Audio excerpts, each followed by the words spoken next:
सुप्रभात। अष्टम रु दशम श्रेणी समस्त शिशु भाई भौणी मानू शारीरिक कलांश को सुस्वागत। आपण माने आगामी दिन में लंबा डिया अभ्यास करने आपण माने निजको प्रतिदिन फिट रखिए। से लंबा डियार दुई भाग अच्छी। गोटे भाग होची किछि व्यायाम, आउ गोटे भाग होची किछि कौशल शिक्षा।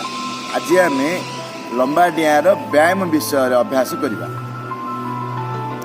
प्रथमे लंबा डिया अभ्यास करने पूर्वर आमे शरीर को उत्ताप युक्त करने किछि द्रुत व्यायाम जो करिया।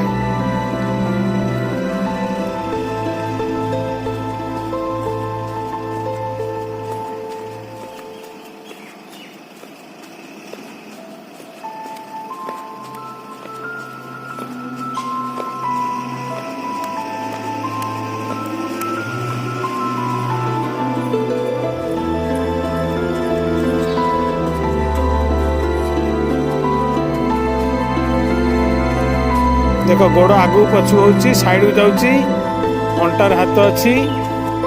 स्थिति प्रति ध्यान दे करंतु।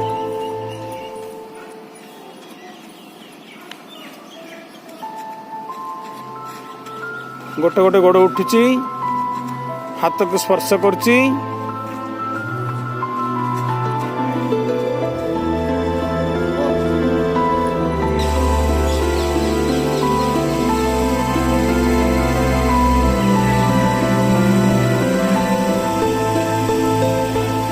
बर्तमान स्थिर व्यायाम करा जाउची। पादर मोमेंट को देखंतु, गोड़र मोमेंट। गोटे गोटे गोड़ मोमेंट करा होची। स्थिर व्यायाम, संधि गुड़िकर व्यायाम करा जाउची। अंटार व्यायाम।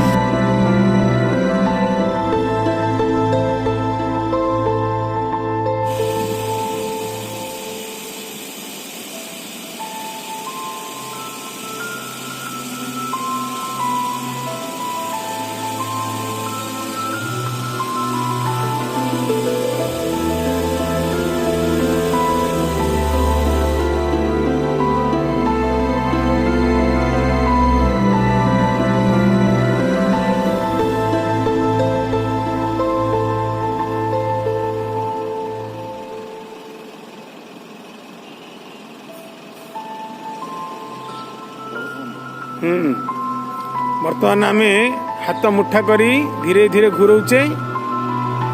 आमर कचटी, आमर हाथ, संधि गुड़िकर व्यायाम, कौणीर व्यायाम, कांधर व्यायाम।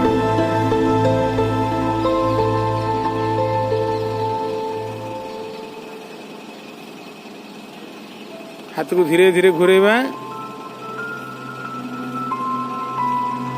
शरीर को सीधा रखी घुरेवा।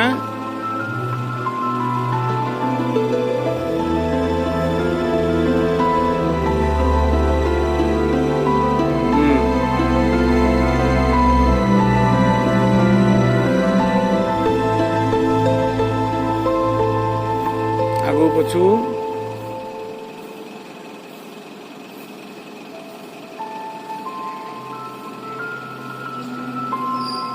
बेकर व्यायाम।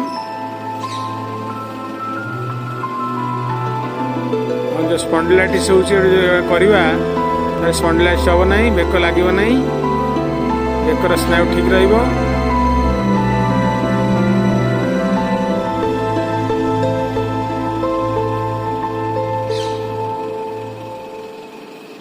आगू पछु करुचंदी मुंड। वर्तमान गुरुजी 5 प्रकार व्यायाम करुचंदी। आपण मान निज सामर्थ्य अनुसार अधिक भी करें। गोटे गोटे व्यायाम जो देखु, छाती रे आंठू को डेंगी लगे,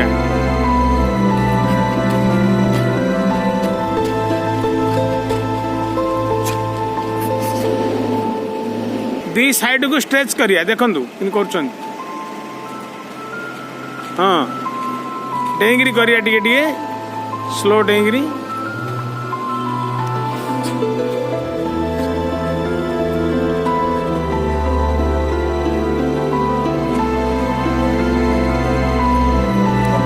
बर्तमान शरीर को सीधा रखी ऊपर को डेइबे सीधा रखी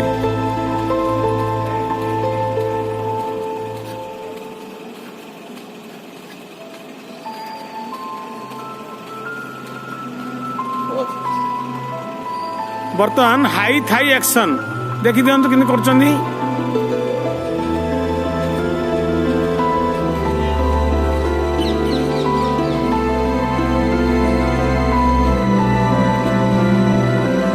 बर्तमान गोटे स्थान रु आग को कुदा मारिया बस देखो हाथ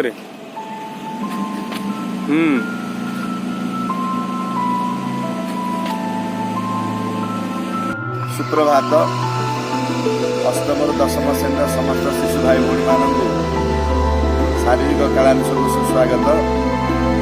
आपण माने आगामी दिन में लंबा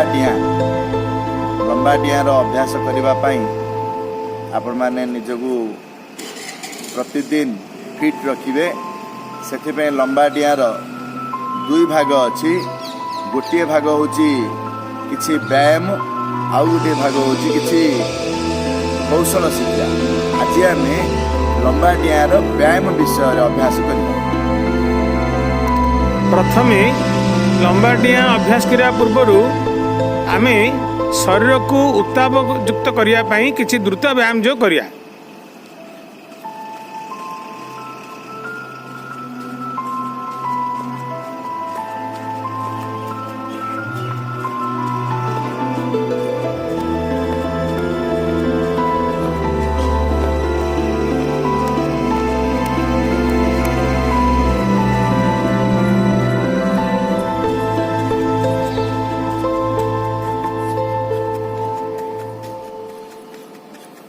देख गोड़ आगू पछु होची साइड को जाउची अंटार हाथ अच्छी स्थिति प्रति ध्यान दे करंतु।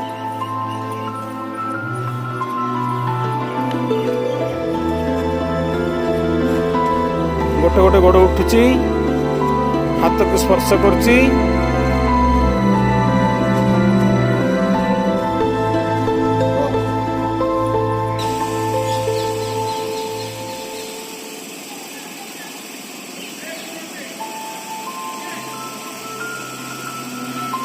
बर्तमान स्थिर व्यायाम करा जाउची। पादर मोमेंट को देखंतु गोड़र मोमेंट गोटे गोटे गोड़ मोमेंट करा होची। स्थिर व्यायाम